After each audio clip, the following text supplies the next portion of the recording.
Welcome to this explainer. Today, we are going on a wild ride tracing the phenomenal journey of solar energy. We're going to follow this process from a single microscopic ray of sunlight traveling millions of miles through space, all the way to the massive gigawatt-scale power parks that are literally transforming our global energy landscape. I know it sounds like science fiction, but the science behind it is very, very real. Here's our roadmap for today. The dawn of solar power. The science behind it. Busting some common myths. Gigawatt-scale solar parks, and finally, the perovskite revolution. All right, let's kick things off with Section 1, the dawn of solar power. It's honestly amazing how fast this tech evolved once we grasped the basic physics. I mean, we jumped from the French physicist Edmond Becquerel discovering the photovoltaic effect way back in 1839 to Charles Fritz building a selenium cell on a New York City roof just a few decades later in 1883. But the real game changer? That hit in 1954 when Bell Labs invented the very first practical silicon cell capable of converting sunlight into everyday electricity. Moving right along to Section 2, the science of solar. So at the scientific heart of capturing sunlight is the photovoltaic effect. Now, a huge misconception is that solar panels just sit there soaking up ambient heat like a dark t-shirt. They definitely don't. They're actually converting light directly into electricity right at the atomic level. It's right there in the name, really. Photo means light and voltaic means electricity. Here's how that actually plays out step by step. Sunlight carries energy in these tiny particles called photons. When those photons smash into your silicon cells, they literally knock electrons loose. This movement creates direct current or DC electricity. But, your home runs on alternating current, AC. So that's where the inverter steps in. It acts as the brain of the whole setup, translating that raw DC power into the clean AC electricity that your fridge, lights, and TV actually use.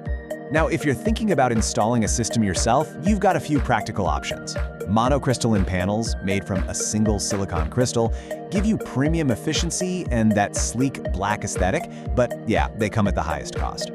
On the flip side, polycrystalline panels offer a really solid budget-friendly middle ground, and you can usually spot them by their bluish tint. And finally, thin film panels. These are the cheapest and most flexible, though they're usually kept for portable or massive industrial setups where space just isn't an issue. Okay, let's jump into Section 3, busting common solar myths. Let's tackle the absolute biggest objection head-on. Does a rainy, overcast day mean you're suddenly sitting in the dark with zero power? Well, the answer is a definitive no. Panels don't just rely on direct beaming sunlight. They actually capture what's called diffuse sunlight, which is just ambient light scattered by the clouds in the atmosphere. This scattered light absolutely still excites those electrons to produce electricity. It's just at a reduced efficiency, usually around 10 to 50%, depending on how thick the cloud cover is. Now, here is a surprising fact that catches pretty much everyone off guard. Panels absolutely love bright light, but they literally hate baking heat. As the temperature goes up, the electrical resistance inside the solar cells increases, making it a lot harder for electrons to move around. In fact, panels lose about 0.3 to 0.5% efficiency for every single degree Celsius above their optimal temperature. So they actually perform at their absolute best on a crisp, bright, cool day. Another super important takeaway is what happens during a blackout. A standard grid-tied panel system will intentionally shut down. Why? Well, it's a safety feature to protect the utility workers who are trying to fix the power lines from getting shocked by electricity feeding back into the grid from your roof. So that means you only get backup power during an outage if you've gone ahead and intentionally installed a separate battery storage system. All right, on to Section 4, gigawatt-scale solar parks. Now that we've got a handle on the rooftop consumer side of things, let's zoom way out. These gigawatt-scale parks are absolute modern marvels of infrastructure. We're seeing regions like the UAE, China's Xinjiang solar farm, and India's Bodla solar park taking massive tracts of completely unused desert and turning them into colossal clean energy powerhouses.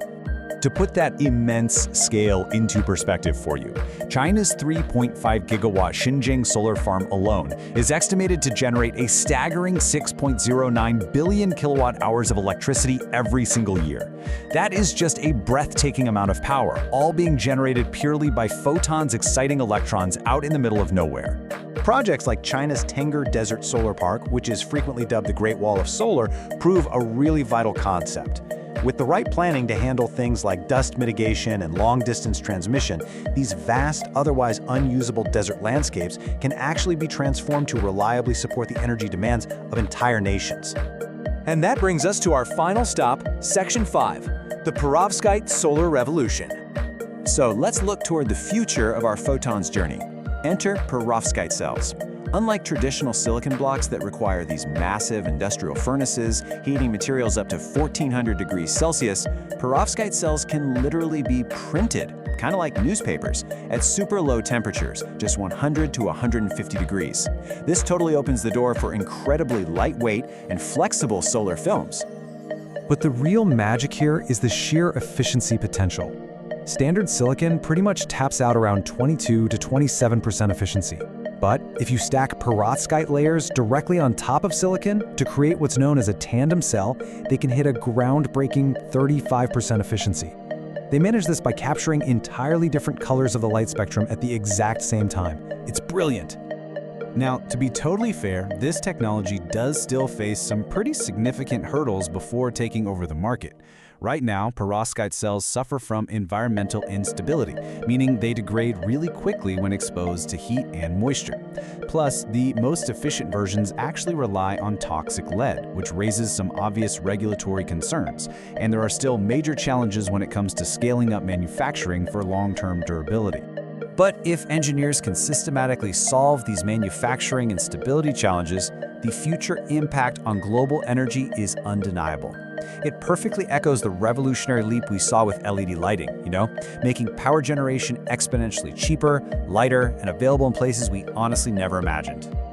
I want to leave you with a thought to chew on today.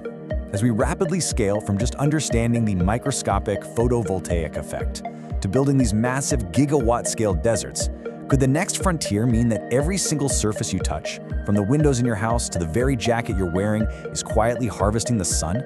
Thank you so much for exploring this phenomenal technology with me on this explainer. Keep learning and keep